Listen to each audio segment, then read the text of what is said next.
Hey, if you own an RV, you need to listen up. This might just be the most important thing you hear all year. We're about to talk about the one thing connecting your entire adventure and your family to the asphalt, your tires.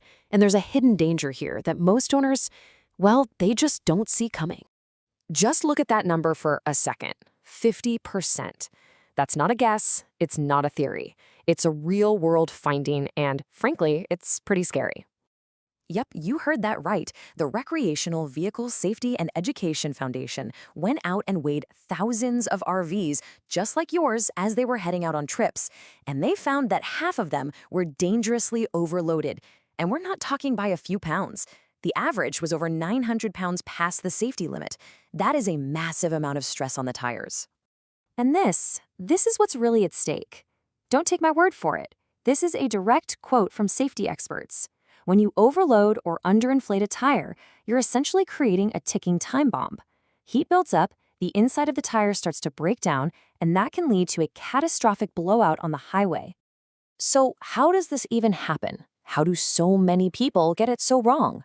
Well, it all boils down to weight, this heavy problem that's totally invisible until it's way too late. You know, we all fall into the same trap. We load by volume. You see an empty cupboard, you fill it, right? But we totally forget how heavy things are, especially liquids. Just your water, fuel, and propane can easily top 750 pounds. And here's the other kicker. It's not just about the total weight, it's about where you put it. You could be under your total limit but still have one side of your RV or even a single tire dangerously overloaded.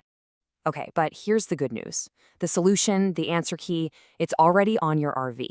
You just have to know how to read the labels and find what I like to call your magic numbers. These are the safety limits you can absolutely never, ever exceed. So first things first, you need to find this label. Go out to your rig and look on the driver's side door pillar. This thing right here, this is the manufacturer's official rule book for your RV's weight.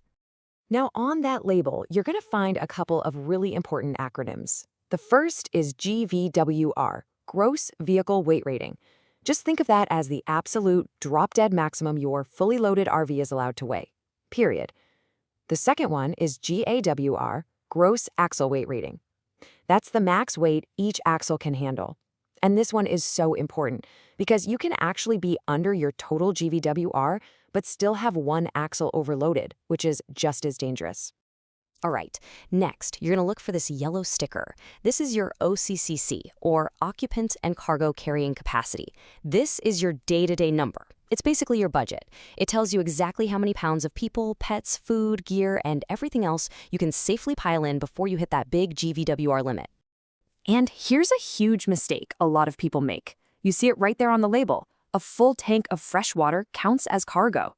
And if you're towing something, the tongue weight, that heavy front end pushing down on your hitch, that counts against your cargo capacity too. Believe me, these things eat up your available weight faster than you can imagine. Okay, so you've got a handle on your weight. Fantastic. The next piece of this safety puzzle is just as crucial, and that's tire pressure. It is, quite literally, your tire's lifeline. Let me ask you a question, and be honest with yourself. When you look at those big, beefy tires on your RV, do you think you could tell if one was low on air just by looking at it? The answer is a hard no. It is absolutely impossible. See, modern radial tires are built so strong in the sidewalls that they don't bulge at the bottom when they're low, not like the tires on your grandpa's old truck. The only, and I mean only, way to know your pressure is to measure it with a good quality tire gauge.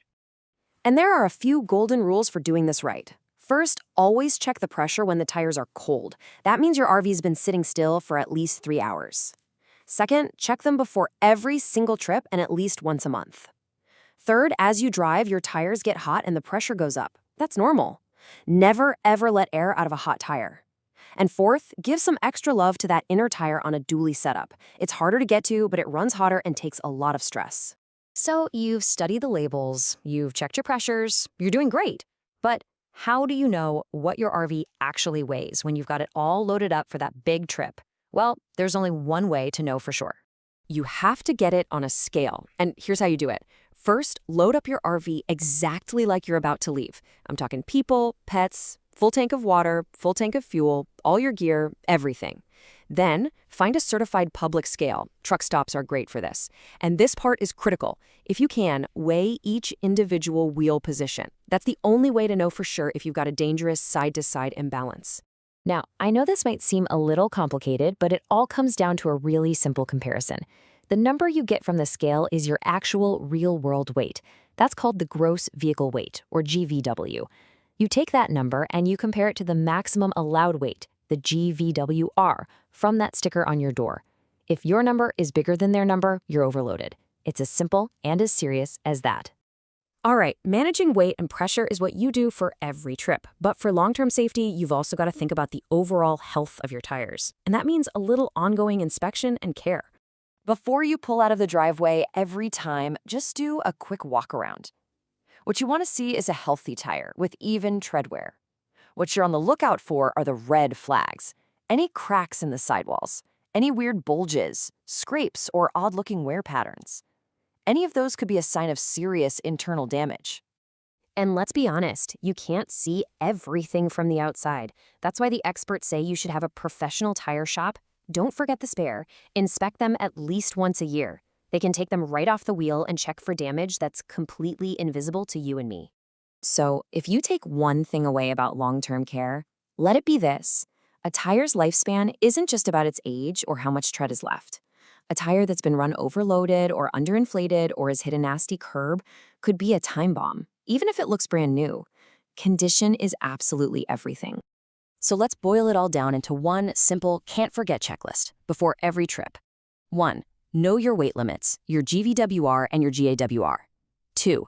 Check every single tire's pressure with a real gauge while they're cold. And 3. Do a quick walk around and inspect the treads and sidewalls for any obvious damage. That's it. That's the core of it.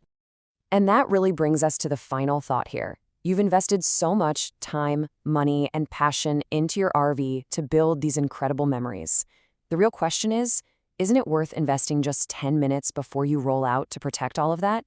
To protect your family, your rig, and your adventure?